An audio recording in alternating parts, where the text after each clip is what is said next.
오늘은 사도행전 21장 1절에서 30절 말씀으로 예루살렘으로의 여정이라는 제목으로 내용을 참고해 보겠습니다. 바울은 예루살렘으로 나가던 중에 밀레도에서 에베소 교회들의 장로들을 초청해서 거짓 제자들과 교회에 있을 어려움에 대해서 경고하면서 교회를 잘 지켜줄 것을 당부했죠. 바울이나 그를 떠나보낸 사람들은 모두 예루살렘에서는 투옥과 환난만이 기다리고 있다는 것과 다시는 서로 만나지 못할 것이라는 것을 성령님의 계시로 알고 있었습니다. 그러나 바울은 예수님으로부터 받은 유일한 구원의 길인 은혜의 복음을 증거하는 사명을 위해서는 목숨도 아끼지 않을 것이라는 그런 각오를 그들에게 밝히고 울면서 함께 기도한 후에 작별을 하고 배를 타고 예루살렘으로 향해 나갑니다. 3차 전도 여행을 마치는 그런 장면이죠. 오늘 5가지로 본문 내용을 나눠서 살펴보겠습니다. 1절에서 7절까지 두로의 제자들과의 만남, 8절에서 16절, 가이사랴의 빌립과의 만남, 15절에서 19절, 바울의 예루살렘 입성, 20절에서 26절, 바울이 정결 예식을 행함, 27절에서 36절, 바울이 모진 순환을 당함, 이렇게 5가지 내용으로 보겠습니다. 먼저 퀴즈 보죠. 다음 중에 바울 일행이 시리아로 배를 타고 가다가 들리지 않은 곳은 1번 키프로스 섬, 2번 두로, 3번 돌레마이, 4번 가이사랴. 1번 키프로스 섬이죠. 그 내용을 보시면은 키프로스 섬을 돌아서 갔다고 되어 있지 키프로스 섬 자체는 가지 않았습니다. 첫 번째 1절 7절까지 말씀, 두로의 제자들과의 만남 내용 보겠습니다. 본문 보죠. 우리는 두로에서 제자들을 찾아서 만나고 거기서 이레를 머물렀다. 그런데 그들은 성령의 지시를 받아서 바울에게 예루살렘에 올라가지 말라고 간곡히 말하였다. 그러나 머물 날이 다 찼을 때에 우리는 그곳을 떠나 여행길에 올랐다. 모든 제자가 그들의 아내와 아이들과 함께 우리를 성 밖까지 배웅하였다. 바닷가에서 우리는 무릎을 꿇고 기도하고 서로 작별 인사를 나누었다. 바울은 밀레도에서 배를 타고 떠나서 고스로도 바다라를 거쳐갔고 거기서 페니키아로 가는 배를 만나 약 400마일 정도의 항해를 다시 시작해서 키프로스 섬을 돌아서 시리아의 두로에 도착합니다. 두로는 그 오래전에 그 복음을 전하는 예루살렘 성도들을 핍박해서 흩어진 사람들이 복음을 전했던 곳이죠. 사도행전 11장 19절 말씀 보면은 스데반에게 가해진 박해 때문에 흩어진 사람들이 페니키아와 키프로스와 안디옥까지 가서 유대 사람들에게만 말씀을 전하였다 이렇게 나오죠. 이곳에는 유대인들의 회당이 없는 곳이고 믿는 사람들이 많이 있지 않은 그런 곳이라고 예상됩니다. 그러나 거기서 배가 짐을 내리는 동안 일주일가량 머물며 제자들을 찾아서 만날 수 있었습니다. 두로의 제자들 역시 바울이 위험한 예루살렘에 가지 않도록 간곡히 말렸습니다. 바울이 이방교회에서 성도들이 모아준 사랑의 헌금을 가지고 예루살렘에 전해주는 아주 중요한 임무가 있었죠. 예루살렘 교회는 율법을 중요시하며 이방인 성도들도 모세의 율법을 지켜야 한다고 강조하는 율법자들로 인해서 늘 분열의 위험이 있었습니다. 이러한 가운데 이방 교회들은 기근에 허덕이는 예루살렘 교회에 성금을 보내어서 또 복음의 빛을 갚는 일을 함으로써 교회에 유대인과 이방인이 화합하는 그런 일에 크게 도움이 될 수 있기 때문에 위험을 물어두면서도 포기할 수 없는 이 일이었죠. 8절 16절 말씀, 가이사랴의 빌립과의 만남 보겠습니다. 본문 보죠. 이틀날 우리는 그곳을 떠나서 가이사랴에 이르렀다. 7사람 가운데 한 사람인 전도자 빌립의 집에 들어가서 그와 함께 머물게 되었다. 그때 바울이 대답하였다. 왜들 이렇게 울면서 내 마음을 아프게 하십니까? 나는 주 예수의 이름을 위해서 예루살렘에서 결방을 당할 뿐만 아니라 죽을 것까지도 각오하고 있습니다. 바울이 우리의 만류를 받아들이지 않으므로 우리는 주님의 뜻이 이루어지기를 빕니다 하고는 더 말하지 않았다. 일주일 후에 두로를 떠나서 가이사랴에 이른 바울의 일행은 전도자이며 집사인 빌립의 집에 머물게 됩니다. 빌립은 그 초대 7지사 중에 한 사람으로서 복음을 전하면서 두루 다니다가 가이사랴에 정착한 것으로 보입니다.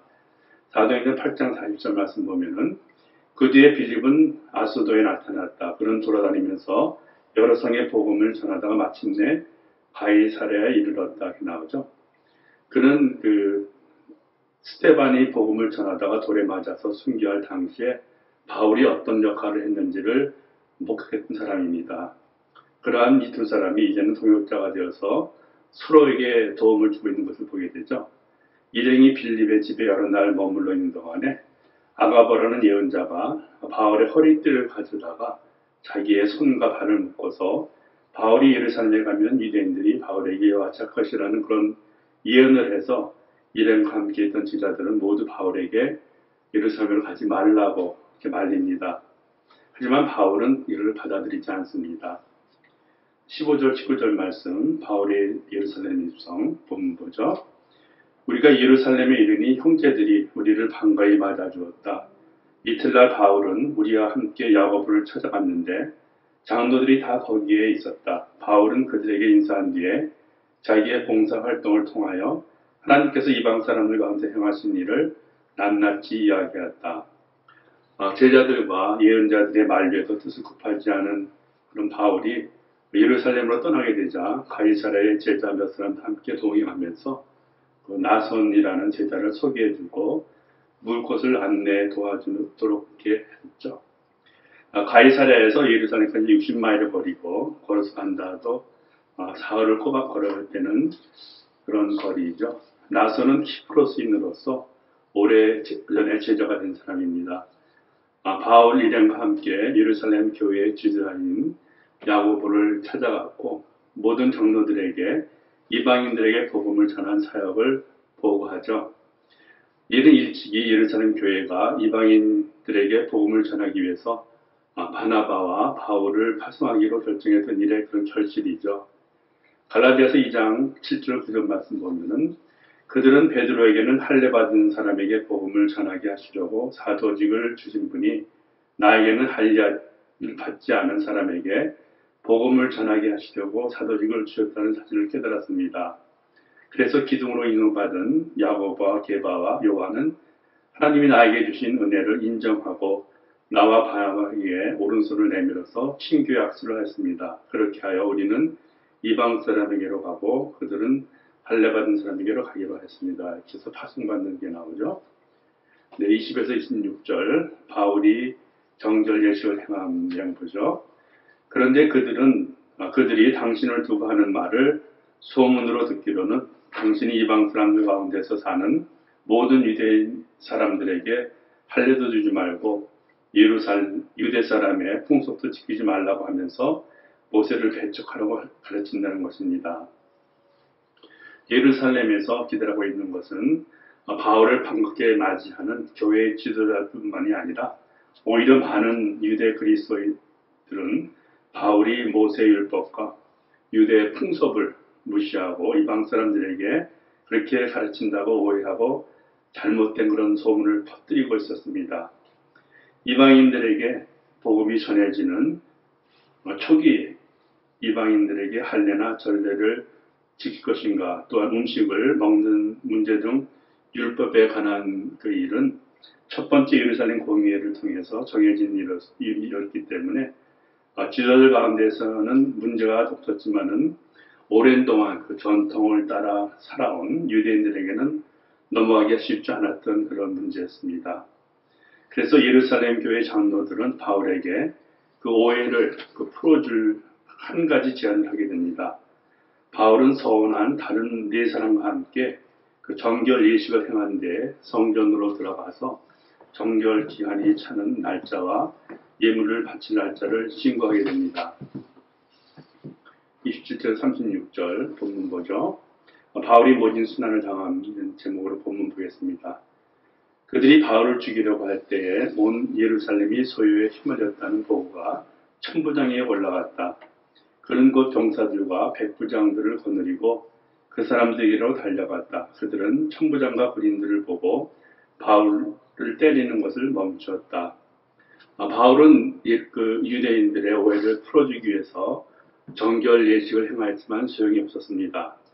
아시아에서 온 유대인들이 소리를 치면서 군중을 선동해서 성전에 있던 바울을 끌어내고 때리며 죽이려는 소동이 일어났습니다. 구약시대의 율법으로는 담으로 막아서 이방인은 성전에 들어가지 못하고 이방인의 뜰까지 들어갈 수 있었는데, 성전 안에 에베소에서 온 드로비오 비무라가 바울과 같이 있는 것을 보고 바울이 불러들인 것으로 생각했기 때문에 이런 오해가 일어났죠. 예수님이 오신 후로 이 담이 어떻게 허물어졌는지 에베소서에서 이렇게 말하고 있습니다. 2장 14절 16절 말씀. 그리스도는 우리의 평화이십니다. 그리스도께서 유대 사람과 이방 사람이 양쪽으로 갈려져 있는 것을 하나로 만드신 분입니다. 그분은 유대 사람과 이방 사람 사이를 가르는 담을 자기 몸으로 허무셔서 원수된 것을 없애시고 여러 가지 조문으로 된 계명의 율법을 폐하셨습니다. 그분은 이 둘을 자기 안에서 하나의 새 사람으로 만들어서 평화를 이루시고 원수된 것을 십자가로 소멸하시고 이 둘을 한 몸으로 만드셔서 하나님과 화시켰습니다.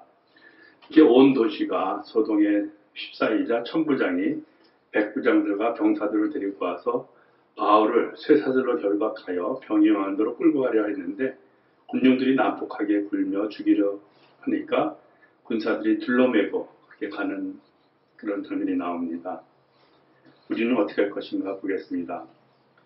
바울은 끊임없는 율법주의자들에 대한 의한 복음의 회방으로 인해서 험난한 길을 두루다니며 교회를 방문하고 또 여러 서신을 써 보내기로 하며 또 예수님을 영접하고도 율법을 지켜야 한다는 잘못된 가르침에 따르지 말고 오직 은혜로만 구원을 받고 행위가 아닌 믿음으로 의인이 된다는 복음을 강조해왔습니다. 그러한 이해가 예루살렘 교회를 하나로 뭉치게 하고 더 많은 사람들을 그리스도 안에서 얻기 위해서 율법에 따라 정결 예식을 행하며 양보하는 또 모습을 우리가 볼 수 있습니다. 우리는 바울이 복음을 위해서는 목숨을 아끼지 않고 원칙을 지키는 동시에 영혼구원을 위해서 상대의 자리로까지 내려가서 흠잡힐 것이 없이 최선을 다하는 모습을 배워야겠습니다. 고린도전서 9장 19절 23절 말씀 보고 공부를 마치겠습니다. 나는 어느 누구에게도 얽매이지 않는 자유로운 몸이지만 많은 사람을 얻으려고 스스로 모든 사람의 종이 되었습니다. 유대 사람들에게는 유대 사람을 얻으려고 유대 사람같이 되었습니다. 율법 아래 있는 사람에게는 내가 율법 아래 있지 않으면서도 율법 아래 있는 사람을 얻으려고 율법 아래 있는 사람같이 되었습니다. 네, 은혜로운 성경 공부하시기 바랍니다.